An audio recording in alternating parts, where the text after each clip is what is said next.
That you two have really shown a lot of bravery by being outspoken about what a farce RussiaGate was and what a farce UkraineGate is. And when I look at other media outlets, obviously there's people like Jimmy Dore and Lee Camp and Katie Halper, but they're few and far between. And even progressive news outlets like Democracy Now! And also the Young Turks, I don't think that they've really shown that kind of bravery that you folks have.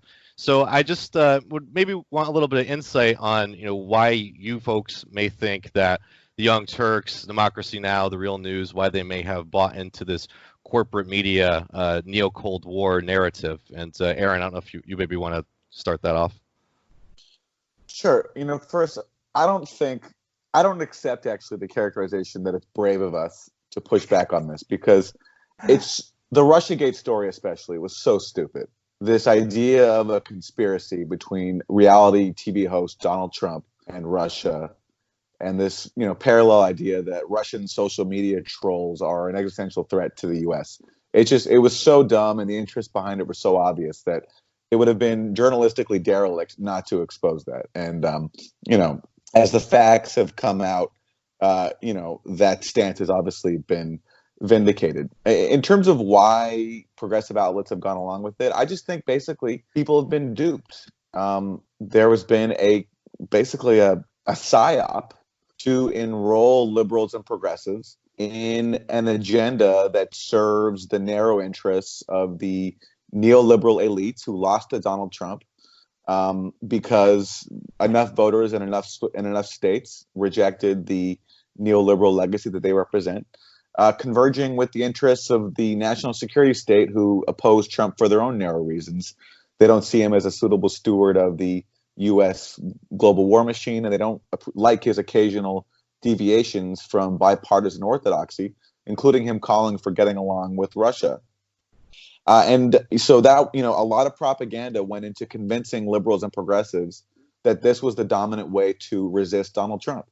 And that instead of going out and protesting him based on his reactionary right-wing agenda, the way to oppose him was to put your faith in Robert Mueller and the national security state. And I think because of a combination of the trauma of Trump's election, people were so shocked by it, that created a space for, people to be taken advantage of. And I think, it became coupled with the demonization of Russia and the demonization of Vladimir Putin and the effectiveness of smear tactics, where if you, ask for evidence about certain, claims like Russia hacked our democracy, or if you question, bipartisan orthodoxy, you can be smeared as a Russian dupe or Russian plant. So all those things, a combination of trauma of Trump's victory and I guess credulity and cowardice, led to progressive outlets going along with this. So, Matt, I don't know if you have anything to add to that. And, I think another part of it that I have heard some folks bring up is money that, Young Turks may have received in investments. And I believe that Democracy Now! Also gets money from, think tanks like the Ford Foundation, I believe. Do you think that may play a role in this, or do you think that it really just may be progressives trying to resist Trump through any means necessary?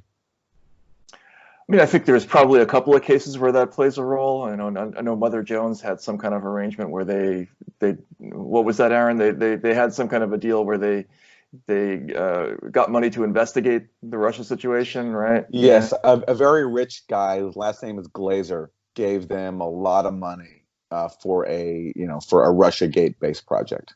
Right, and then there were things like the Democracy Integrity Project, which they're basically spoon feeding research to a lot of reporters, so that makes it a little easier for some of these narratives to be advanced. But I don't think that's really what it is. I think it's really as simple as journalists are pack animals. They tend to go in the direction that everybody else is going. And this is a story where from the very beginning, there was almost total unanimity about what the message was going to be. And also, I think people looked at people like Aaron and myself and Glenn Greenwald, and they didn't necessarily want to be the kid with lice in the party, and the two things have a powerful sort of compounding effect where there's a relentless amount of propaganda coming from Democratic Party officials and from unnamed intelligence sources and from other people. And then the converse of it is, if you're the person who asks questions about it, or sort of denies any aspect of the story, there's all this reprobation you're going to get from your peers. You're not going to get asked on television. Like, marketing opportunities are going to dry up for you. And so that's, it's a classic propaganda situation. It's similar to what we saw during the run up to the Iraq War. Although I think this is a little different because it's infected the quote unquote liberal and progressive side of the aisle a little bit more, or a lot more, I would say. And I want to be very clear, because I used to work at Democracy Now! I was there for 10 years, so I know Amy Goodman very well. And I've heard the theories that foundation money and donor money influenced her. I want to say that I really don't buy that at all. I think she has a lot of integrity and is a very noble person. I just think that in this case, there was just a lack of thinking here, and she got bad advice, and it became so fashionable to go along with this narrative, and as Matt talked about, the consequences of challenging it were laid very bare, where you get accused of being a Russian dupe and a Trump apologist and all this stuff, and it creates this dynamic where it becomes more and more difficult. And to Amy's credit, she did have on Glenn Greenwald periodically to debunk all the RussiaGate propaganda. Also Noam Chomsky. And Noam Chomsky too. So, we have to be fair. Now, Democracy Now!, having grown up on it, having worked there and been a big part of it, it was so disappointing to see them parrot the narrative and interview people like Marcy Wheeler, one of the most prominent RussiaGate conspiracy theorists, as their go-to expert.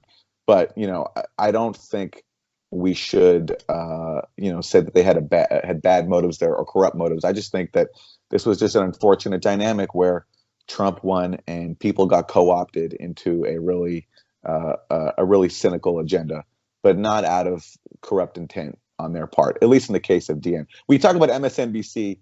That's a case where this thing was profitable. This thing was profitable for them. They weren't doing so well in the ratings. Matt has written about this extensively. So there we see a cynical agenda of a ratings motive, and also, they're in lockstep with the Democratic Party leadership. That's just what they do. But when we get to other places, I think we need to be a bit more, it's a bit less cynical than I think we imagine.